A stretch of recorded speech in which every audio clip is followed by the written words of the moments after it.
नाही, एक युनिक असा काही कार्यक्रम आहे. नुसती प्रदर्शनी लावायची, देशाचे पंतप्रधान आहे म्हणून त्यांचा वाढदिवस मनवायचा असा काही विषय नाही. 15 दिवस आम्ही जे काही कार्यक्रम करणार आहोत आमच्या अध्यक्षांच्या नेतृत्वात, त्यात प्रत्येक कार्यक्रमाच्या मागे काहीतरी सायन्स आहे. स्वच्छता अभियान.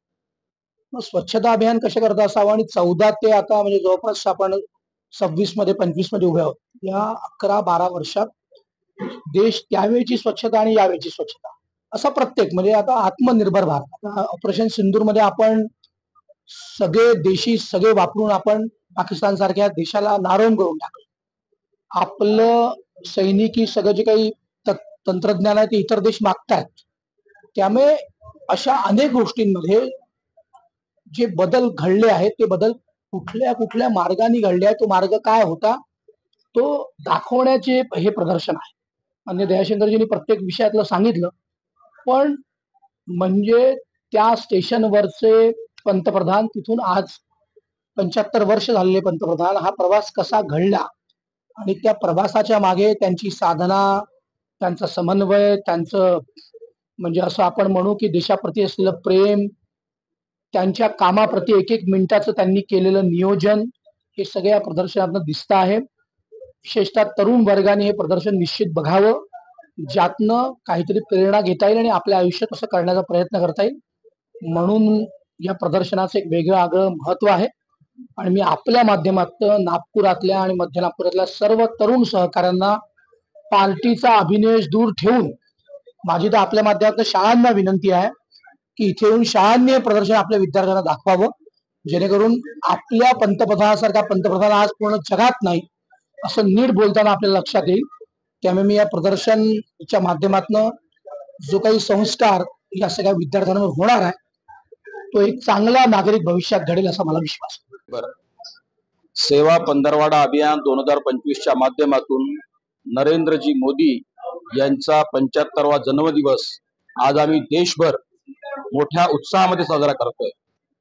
ही जी प्रदर्शनी आपण या ठिकाणी पाहतो आहे ती महाराष्ट्रात फक्त 2 ठिकाणी आहे, एक मुंबई आणि दुसरं नागपूर शहर.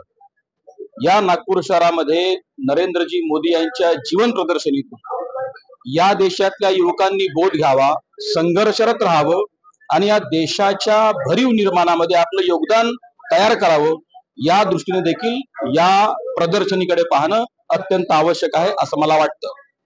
या देशाची इकॉनॉमी असेल जी 11व्या क्रमांकावरून 4 क्रमांकावर आणि 4थ्यावरून आपण 3ऱ्या क्रमांकावर आपण जातो आहे. आपल्या देशाची अंतर्गत सुरक्षा, देशाची बाह्य सुरक्षा आणि अमेरिकेसारख्या देशाला न दिलेलं उत्तर, त्याच्या विरुद्ध उभे केलेले रशिया आणि चीन सारख्या देशांचं एक समन्वय आज जगभरामध्ये ज्या गतीनं आणि ज्या पद्धतीनं देश क्रांती करतोय, कणखरतेने कठोरतेने नरेंद्र मोदीजींच्या नेतृत्वामध्ये आपला प्रवास करतोय.